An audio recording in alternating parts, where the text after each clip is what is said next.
Ya estamos de regreso en este segundo bloque de Economía a Fondo y, como lo prometimos la semana pasada, y lo prometido es deuda, estamos nuevamente junto a Jaime Salinas, que estuvimos conversando la semana pasada, abogado, especialista en temas de derecho laboral, ¿no es cierto? Yeah. Y además presidente del Centro para la Innovación y el Desarrollo del Derecho al Trabajo, CITRA Chile. Sí. Así que gracias, Jaime, por estar de nuevo con nosotros. Gracias de nuevo por la invitación, Constanza. Lo habíamos dejado comprometido a Jaime, debo decir. Yo lo amarré hacia el aire al pobre Jaime, porque teníamos muchos temas que conversar la semana pasada. Hablamos del tema de la implementación de las 40 horas de jornada laboral. Hablamos también respecto de la fiscalización, ¿no es cierto?, de la Dirección del Trabajo respecto de estos temas, de la implementación de esta jornada laboral, pero nos quedó pendiente la entrada en vigencia de la ley Carin, que es bastante compleja porque tiene, hay unas, digamos, los límites son bastante entre lo que es, digamos, lo que va a ser ley y lo que no, digamos. Yo siento que hay algunos grises y algunos matices que son complejos.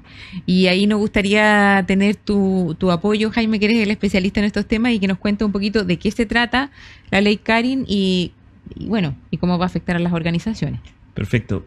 Constanza, primero contarte, la ley Carin entra en vigencia el 1 de agosto ¿ya? De este año. Eso es lo principal que hay que tener presente. Aquí quedan un par de meses para que las empresas puedan adecuarse a lo que va a ser la nueva normativa. Eso como primera definición. Lo segundo que hay que comentar respecto a la ley Carin es que trae aparejado 3 grandes cambios, que son los que las empresas tienen que tener en el horizonte visiblemente claro. Lo primero es que hay un cambio, Constanza, en lo que es la definición del acoso laboral. Ya nosotros actualmente en nuestra legislación tenemos una definición de acoso sexual, una definición de acoso laboral, y ambos son conductas que nuestra legislación las considera reprochables y que pueden incluso llevar al despido de un trabajador. Tienen requisitos de configuración distintos, definiciones distintas. Pero hay una particularidad que la ley Carin hace, es que toma la definición del acoso laboral actualmente vigente y la modifica en algo bastante crucial.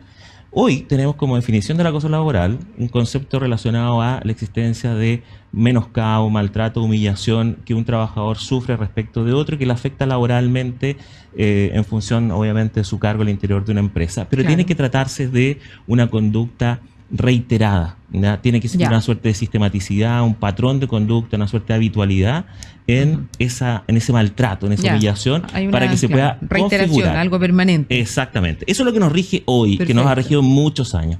La ley Carin lo que hace es modificar esta definición y quita el elemento o requisito de configuración de la reiteración. Y ahora el acoso laboral se puede configurar con tan solo una de estas conductas. ¿Ya?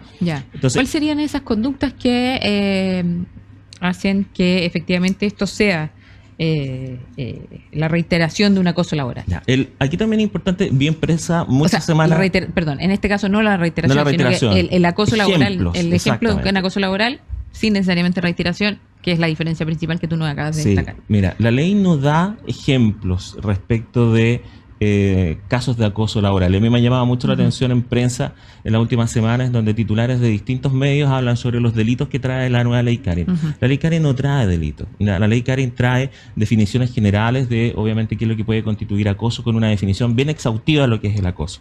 Y lo que se ha puesto en medios de prensa como los 18 grandes delitos que trae la ley Carin, en definitiva son 18 ejemplos que la Dirección del Trabajo desde hace mucho tiempo tiene publicada en su documentación de consulta pública, que son ejemplos de casos de acoso. Por ejemplo, ofender, denostar las capacidades de un trabajador, ofenderlo gratuitamente, tener algún tipo de comentario peyorativo, denostativo por su opinión política, por su religión, por su forma de vestir, por su ascendencia, el lugar donde vive, criticar la vida privada de un trabajador, mofarse eventualmente de la nacionalidad de un trabajador o de eventualmente algún tipo de discapacidad física. También el aislamiento, fíjate, es un tema bien importante, porque hay que tener esto es un cambio cultural. Los empleadores no solamente van a ser ahora responsables por la acción, sino que también van a ser responsables por la tolerancia. Por tolerancia, la omisión de cosas que ellos eventualmente ven y observan, que pueden ser casos de acoso, de maltrato, pero que ellos en el fondo se quedan pasivos y dicen, bueno, como la jefatura no lo está promoviendo, no hace nada. Eso es un error. Al día de hoy te van a obligar a tomar cartas en el asunto. Y ahí, Jaime, me surgen un par de preguntas. Primero, ¿cómo compruebas tú estos casos de acoso laboral? Si es que no hay una reiteración, o sea, puede que uno se sienta o que lo acosen laboralmente por un acto, pero claro, surge de forma inmediata, ¿no es cierto? Uno no tiene cómo muchas veces registrarlo o comprobarlo, a menos que hayan testigos. No sé, ¿cómo se puede comprobar eso? Ya que no es necesaria la reiteración, o sea, tiene que ser en un acto, puede ser un acto solamente. Y por otro lado, un poco lo que me estabas comentando recién, ¿qué finalmente, qué es lo que es una cosa? O sea, por ejemplo, tú me decías, claro, tratar mal a una persona, no sé, pues criticarlo por su religión, por su ideologías políticas, etcétera, pero ¿cómo tú llegas a comprobar algo así? Es una muy buena pregunta. Y el tema de la aislación, perdona que te vuelva a interrumpir, además, porque tiene que ver con, claro, una persona que está sentada como alejada del equipo, ¿hasta dónde llegan esos límites también? Ya. Deja abordar tu pregunta por los medios de prueba. ¿Ya? La ley Carin, además de modificar la definición del acoso que te estaba mencionando, introduce una nueva definición que ahí la comentamos un poquito más adelante, que es la violencia en el trabajo, pero también establece algo que se llama, que podríamos denominar un sistema de compliance laboral, un sistema de cumplimiento laboral que lo que hace es introducir un sistema nuevo de protocolos que buscan erradicar, buscan prevenir y en el caso que existan, investigar y sancionar las conductas de acoso y establece también que esto es nuevo, no existe antes, es una innovación que hace esta ley y que implica una de las grandes obligaciones que tienen las empresas que cumplir, crear este protocolo, que tiene muchos detalles, pero también le da un upgrade, de alguna forma trae con nuevos aires una modificación al procedimiento de investigación que actualmente está vigente. ¿Ya? Y esa investigación, y aquí atiendo a la pregunta que tú me hacías, es una investigación que tienen que hacer las empresas, pueden hacerlo internamente con trabajadores propios. Yo tengo la convicción de que también se puede externalizar el proceso de investigación a asesores externos, como por ejemplo las oficinas de abogados. Nosotros vemos muchas investigaciones por parte de los clientes. Perfecto. Por distintas razones, porque prefieren no involucrarse, porque además tienen cercanía con alguna de las partes, prefieren un tercero imparcial. O por último, claro, porque de repente las personas, los propios trabajadores no quieren involucrarse porque, conocen alguna de las partes, pueden sentir que su juicio finalmente puede ser tomado con algún sesgo de parcialidad. Entonces, falta objetividad. Entonces lo externalizan. Y esta ley Carin lo que hace es establecer que ahora estas investigaciones tienen que hacerse por parte de un personal que tiene que tener cierta preparación, que tiene que resolver con perspectiva de género. Y aquí las empresas tienen que tener claro que este procedimiento no tiene que ser un procedimiento así como llevamos una entrevista, tomamos algún tipo de nota y finalmente resuelvo. Esto es literalmente es un pequeño juicio, es un mini juicio al interior de la empresa. Por eso que tiene que ser muy bien llevado, porque si las empresas lo hacen mal, probablemente esto va a decantar en que alguna de las dos partes que esté descontenta con el resultado de la investigación va a poder reclamar en tribunales. Y tribunales va a decir, mire, el juez, usted llevó adelante una investigación con cumplimiento a todos los principios, le dio la posibilidad a las partes ser oídas. Eso puede estar en cuestionamiento. Le dio la posibilidad de rendir medios de prueba, usted resolvió con perspectiva de género, resolvió en base a la prueba que le presentaron, quedó algo sin resolver. Entonces tiene que ser un proceso bien llevado, tiene que ser con una persona que tenga experiencia en ese tipo de cosas. ¿Y cómo se acreditan este tipo de conductas, Constanza?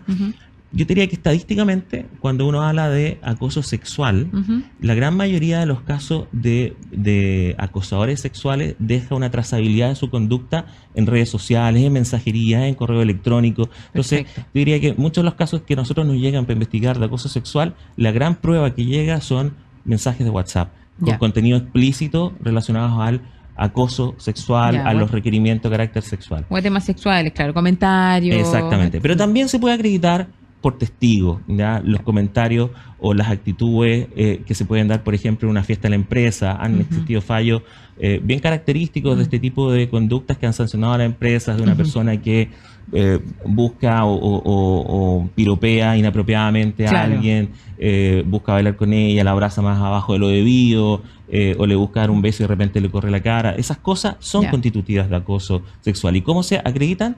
Como te digo, medios de prueba tales como mensajerías, correo electrónico, testigos principalmente que pudieron haber evidenciado eso, y en algunas ocasiones incluso reconoce la otra parte la conducta, pero tiene la convicción que no es constitutiva de acoso. Y eso pasa normalmente en el acoso laboral, porque el acoso laboral tiene ¿cómo se diferencia ahí? Exacto, esa es la pregunta. Esto es bien importante, porque resulta que yo diría que el 99% más del 90% de las denuncias de acoso sexual terminan siendo acogidas porque la persona que es víctima de una circunstancia de acoso, de una conducta de acoso sexual, identifica de inmediato que esta figura es inapropiada, ¿ya? Y tiene los medios de prueba bastante evidentes para acreditar este tipo de conducta.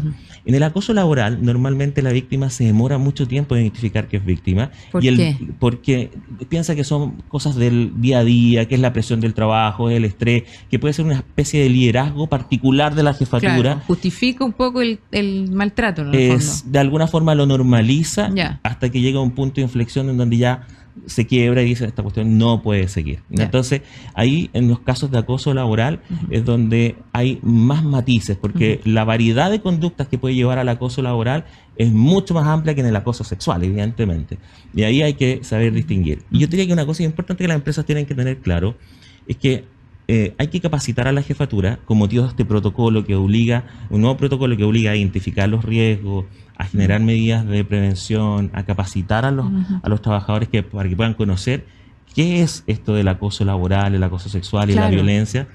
Pero también es importante que las jefaturas particularmente, los ejecutivos, los directores, los gerentes, puedan identificar aquello que no es acoso, para que pierdan el temor de poder dirigir, instruir, fiscalizar el trabajo. Y también liderar equipos, porque finalmente uno se puede sentir, claro, oye, ¿sabes que no puedo decir tal cosa porque puedo estar acosándola? O la gente se puede sentir acosada laboralmente, o no puedo, no sé, llamarle la atención por algún error, alguna falla en el proceso o la gestión laboral, y dicen, ¿sabes que en verdad mejor no digo nada porque... Y claro, y ahí se pierde un poco también la capacidad de poder... De liderar el equipo. De liderar los equipos y además de administrar recursos humanos, en el fondo. Efectivamente. Hay que perder el miedo a, en el fondo, buscar que los trabajadores respeten los procedimientos, respeten las instrucciones. Si un trabajador en particular no ocupa un elemento de protección personal y se le dice 1, 2, 3, 4 veces que lo ocupe y no hace caso, eso no es hostigamiento. El jefe puede reiterar innumerables ocasiones hasta que la persona se ajuste al procedimiento requerido, a las instrucciones requeridas. Obviamente, con respeto, ¿ya? Pero ¿dejar registro tal vez de aquello? Uno puede ir dejando registro de las veces que fue requiriendo el ajuste a una instrucción, a un procedimiento, que no se fue cumpliendo de esa determinada forma, y así uno va preconfigurando también la prueba de un eventual incumplimiento. Pero es importante que las jefaturas identifiquen cómo pueden correctamente dirigir a sus equipos sin temor a incurrir en conductas de acoso, porque nos ha pasado en muchas capacitaciones que estamos dando en este último tiempo a las empresas por la ley Karen, de que el gran temor está asociado a qué pasa si yo hago exigencias y me las califican como una circunstancia de acoso. Como un acoso laboral, exacto. Y obviamente eso no es acoso. Exigir el cumplimiento de ciertos KPI, de ciertos indicadores, en la medida que sea obviamente en un contexto de respeto a los derechos fundamentales de los trabajadores, que no haya denostación, no haya maltrato, no haya humillación, no es acoso. Obviamente pueden haber desavenencias al interior de una empresa, sin duda, diferencias de criterio, pero uno puede no estar de acuerdo con el jefe, días. Digamos, el jefe con uno, pero eso no va a ser un acoso laboral, digamos. Exactamente. Jaime, perdona ya, para ir cerrando este bloque y que de nuevo se me pasa el tiempo muy rápido, ¿cómo crees tú que va a impactar esta ley en la cultura organizacional y la relación entre los empleados? Porque claro, lo que estamos conversando es bastante difícil al final. Claro, hay como matices que no ayudan mucho... independiente que la normativa sea más o menos clara o las ejemplificaciones de lo acoso laboral sea más o menos claro, pucha, igual hay formas de relacionarse entre las personas que no necesariamente se ajustan literalmente a lo que especifica la ley. Sí, hay un cambio cultural que va a haber que tener claro que las empresas van a sufrir con motivo de la implementación de la ley Karen, porque por un lado van a tener que generar una serie de documentos, de políticas, protocolos que la ley exige y que no estaban dentro de lo que era antiguamente la normativa, de hecho la actual normativa, el 1 de agosto cambia. Entonces van a tener que generar estos protocolos, van a tener que capacitar, van a tener que hacer mediciones para ver que este proceso, además, que tiene que ser vivo, permita una corrección en el tiempo, una mejora continua. Eso es súper importante. Exacto, tienen que haber KPIs, tiene que haber indicadores de la gestión, van subiendo, van bajando las denuncias, si van subiendo, ¿por qué? Habrá que hacer más intervenciones, más capacitaciones, no solamente en temas de acoso, sino a lo mejor en liderazgo, habilidades blandas, entre otras cosas. Pero lo importante también es que van a tener que interiorizar que ahora las investigaciones tienen que ser de alguna forma profesionalizadas. ¿ya? Perfecto. No se pueden seguir haciendo investigaciones informales, Claro. tiene que existir una suerte de expediente, tiene que existir levantamiento de acta, tiene que guardarse eso, Ujú. porque el Un día de mañana registro. las partes pueden discutir en tribunales la idoneidad de las conclusiones de cómo se llevó a cabo ese procedimiento. Y si Perfecto. no lo tienes bien registrado, si no llegaste a una conclusión que en el fondo natural en base a la prueba, te puede a ti costar una responsabilidad como empresa no menor. Entonces, Claro, y en un juicio además hay que tener claro eso y antes se me olvida, hay algo muy muy importante que las empresas tienen que tener presente, que una nueva figura que nace Sí, Constanza a con raíz esta de ley, esto, ¿ya? que es la violencia, la figura nueva, distinto al acoso laboral y el acoso sexual, que es la violencia en el trabajo sufrida por los trabajadores, pero por parte de terceros. Por ejemplo, clientes, proveedores, estudiantes. Imagínate tú en un banco un robo que lo hacen terceros y que le afecta no solo emocionalmente, sino a lo mejor físicamente al cajero. Un estudiante que agrega a un académico, un ejecutivo postventa de una automotora que llega a un cliente y tiene un día de furia porque no le funcionó el vehículo y lo Claro, insulta enojado o lo lo agrede maltrata. físicamente. Ahora las empresas Incluye. también tienen que gestionar esos riesgos. Tú no le puedes decir a un trabajador que no va a ser objeto, es imposible que no va a ser objeto eventualmente de alguna circunstancia de esta porque son terceros que tú no controlas. Por supuesto. Pero sí tienes que tener, por protocolos, por procedimientos que vas a tener que establecer, medidas para tratar de mitigar esos riesgos. Como por ejemplo, dependiendo de tu giro, tener guardias de seguridad que sean disuasivos de alguna de estas conductas. Perfecto. Tener cámaras de seguridad que te permitan captar y después Claro, y tener generar una pruebas al evidencia respecto. para Exacto. perseguir penalmente las figuras de agresiones que se vayan generando en contra de tus trabajadores. Darle contención por ejemplo, psicológica a los trabajadores lo inmediato, incluso después. Y es más, podrías incluso llegar al entendimiento de que como empresas debieras patrocinar eventualmente el ejercicio de acciones judiciales Ya, eso significa para proteger a tu judicialmente. trabajador respecto a estos terceros que lo agredieron. Entonces, Perfecto. hay más que preocuparse, ocuparse Respecto porque de esto la es un implementación. sistema no solamente reactivo, es muy proactivo, muy proactivo. Entonces hay hartos meses todavía, pero estamos a la vuelta de la esquina. Estamos ahí mismo. Nos quedan 2 meses y medio, pero corren muy rápido, Bueno, así que hay que hacerlo desde ya. Ya saben, ya entonces muchas gracias Jaime por acompañarnos. Gracias. Cumplimos nuestra promesa, así que invitamos a todos nuestros auditores que se ocupen respecto a la implementación de la ley Carin, sobre todo los empresarios. Vamos a un corte de nuevo nuevamente y volvemos con el tercer bloque de Economía a Fondo, bien cortito porque estamos súper pasados en el tiempo.